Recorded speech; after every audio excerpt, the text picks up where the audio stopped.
Joe 200, how are you? Today is Wednesday, February 27th. It's almost March. Um, Crazy winter, so much rain. Alrighty, so don't forget, guys, we have some stuff coming up here. Here it is. We had CT1. You guys have done great on that, and now CT2, March 4th. Okay, so that is right around the corner. Okay, so I want you to remember that and get your papers in on time. Don't wait. March 4th is on Monday. I was checking my big calendar here. Okay.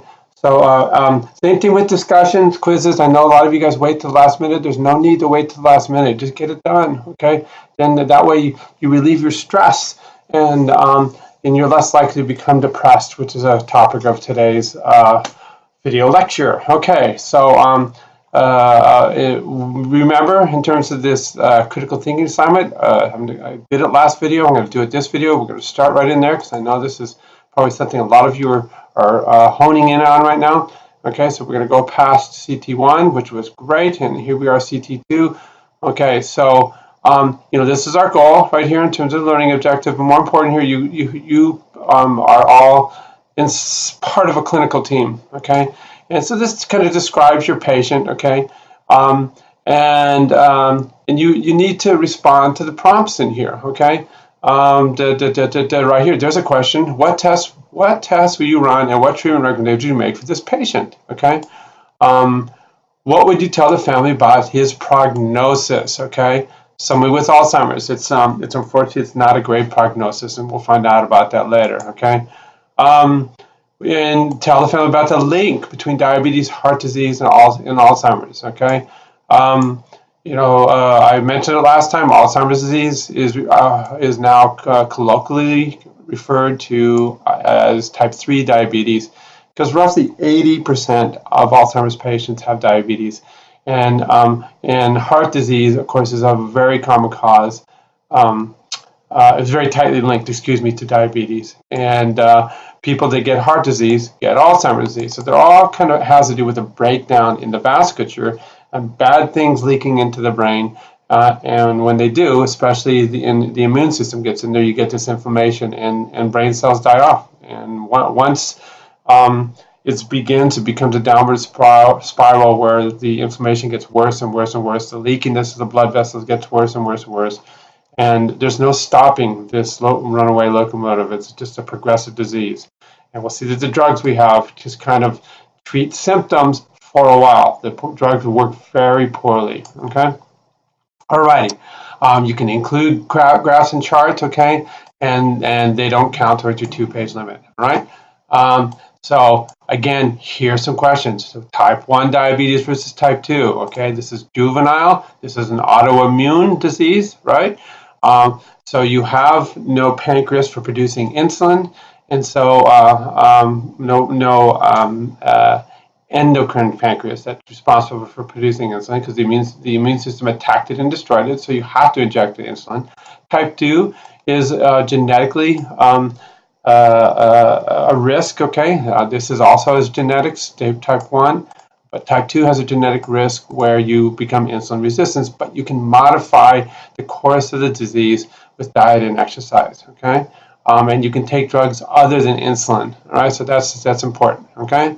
How does diabetes cause atherosclerosis? Okay, it has to do with this mechanism of sugars. Okay, that attach to the vasculature. That's part 1. People get obese, and when you are obese, especially tummy fat, okay, it releases fatty acids into the blood vasculature, and that becomes a trigger for oxidation. Okay, of the vasculature that begins to form the plaque, and importantly, the formation of these things called LDLs. These are low-density lipoproteins that carry cholesterol and fat all throughout the body, but they get lodged in the vasculature. Okay, and when that happens, then the plaque begins to form, and it just doesn't form in one spot; it forms everywhere. Okay, compromising blood flow, increasing inflammation, and you can begin to see the link. Okay. How are we going to treat it? We'll see this later on. Okay, so again, this is everything you need to know. Here is the rubric that all of us use for grading your CT2, okay? So just make sure that you have checked all the boxes, okay? Alrighty. And then lastly, we've listed a bunch of frequently asked questions that should help you, okay? Alrighty, you submit it through, turn it in, don't plagiarize, and you'll do fine. All right, let's go to our weekly assignments now. Boom. Okay, we're going to come in here. Okay, we're coming down here, and here it is right here. Started the 25th, and this is this quiz is due the same day as your critical thinking assignment. Okay, like always, we provide a PDF file just in case the link goes bad, and then we have this right here. Okay, so this is a link to the American Psychological Society. Okay, and what it is, it talks about mental health, and what are the big issues with people. Okay, well, we find with people when they get older, of course, things can be pretty depressing. I can reflect on my own situation. Okay, here I am at age 62, going to be 63 in June. I've been a really aggressive athlete my whole life, and then boom, it just slowly starts. It can be rapidly taken away from you. I was surfing really big waves right up till a year ago last November, and then my knee just broke into a million pieces, and I had a total knee replacement. I came back from that through rehab, and then I partially blew out both shoulders. It's called rotator cuff impingement. I have major lower back problems. Herniated a disc surfing one time, and it comes back to haunt you. So these are depressing times, okay? And I do take an antidepressant, okay? It's called Trintellix, and it helps me out, okay? Let's reflect on my wife, Julia, okay? She got diagnosed with cancer about 6 years ago. I had to go into aggressive treatment about 2.5 years ago. These are depressing times, so she also takes a higher dose of Trintellix, and it's a type of antidepressant that has fewer side effects. So if you are concerned about your mental health, certainly talk to your physician, your psychiatrist about this. Okay. All right. So when we start looking at what's going on, you just check the numbers. Okay. We see that 20% of people over age 55 suffer from a mental disorder. Okay. That's 1 out of every 5. Okay. And then we look at 2/3 of people in nursing homes. Okay, that's 66%. Okay, so these are big time issues. Okay, and there's a lot of things that influence this. Okay, all right, so just read through that. Okay, we see that older Americans are the ones that commit suicide, and it's older men. Okay, and we're going to look at some charts to discuss that. Okay, we then get into Alzheimer's disease. This is coupled with clinical depression. Of course, this is where you lose all cognitive abilities, your ability to recognize anything familiar, people in your lives, where you live, how to navigate a home, things like that. So it's completely debilitating. Because of the depression, we see a lot of older Americans that self-medicate. So there's a rise in substance abuse as you get older. And again, I'm talking right here. It's with the depression. It's appropriate. There's a lot of disability that people encounter. Okay, all right. So that's this part right here. You can also go in here and navigate and get answers to your CT2 by going into the Alzheimer's website. So we can click right here. All right, and it talks about all the different bases. So we can look at the mechanisms, the causes of Alzheimer's disease. Okay, so right in here, we can look at symptoms and diagnosis. Okay, so that's part of your rubric. So you just go in here. There's some appropriate articles, and then you see right here, diagnosing dementia. Okay, so you just click on that, and it takes you right into what you need to do. Okay, all righty. You see that it relies in terms of the diagnosis on neuropsychological tests. You can do lab tests to rule out other types of possibilities. Maybe you have a thyroid problem, maybe you have kidney problems, things like that. Alrighty, but that's where it's at. There's no definitive Alzheimer's blood test. Okay, you come back. Okay, we'll go back, and we're going to look at treatment for Alzheimer's disease right here. Again, here's some pertinent articles, and then you go into how is it treated. And you scroll down, and it talks about the different treatments, and here's the types of drugs, okay, right in here, okay?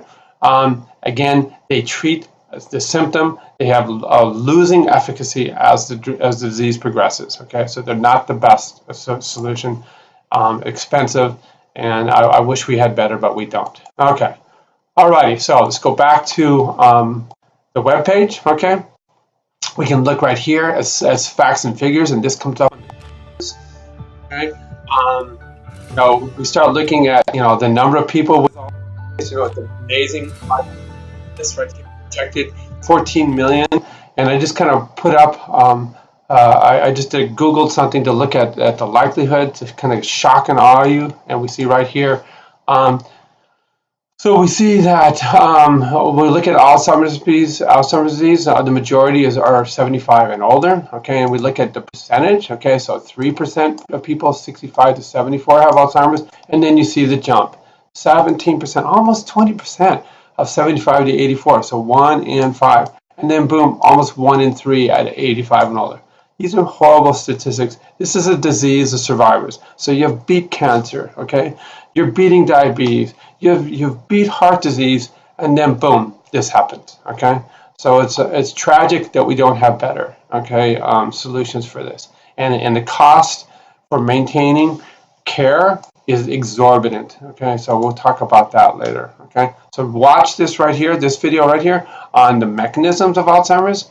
Okay, and then we start looking at some stats, okay? Who commits suicide, okay? Older people commit suicide by far, okay? So when they're when they're depressed, their depression is deep, okay? Young people have a peak in depression right now at your age, in their 20s, okay? And it's because of a delay in the development of your brain. Your brain fully matures in your late 20s, the frontal cortex, the area that is alive and changing during clinical depression. Women suffer much more from depression at that age than men do, but women tend to seek treatment when men don't, okay? And men tend to have much higher rates of suicide, as we see here. And we can go down here then and look at the gender differences, female versus male, in terms of suicide rates, and you see that men far outnumber women women, okay? Alrighty. So from there, okay, do your quiz, okay, and I'm not going to do that for you. And then we look at an important discussion, because this is what we're handing off to you. Again, we're passing the baton to you guys, and this is a big deal, okay? You look at the cost, okay?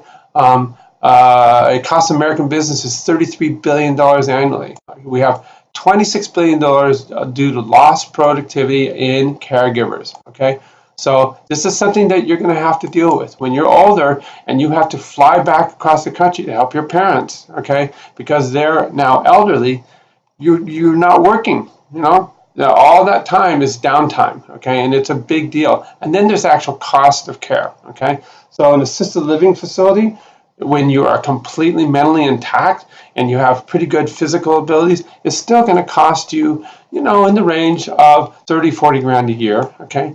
Now we look at Alzheimer's care units, we start approaching $100,000 a year. So it's a big deal, a big deal. So let's watch about this crisis here. So we can just click right there.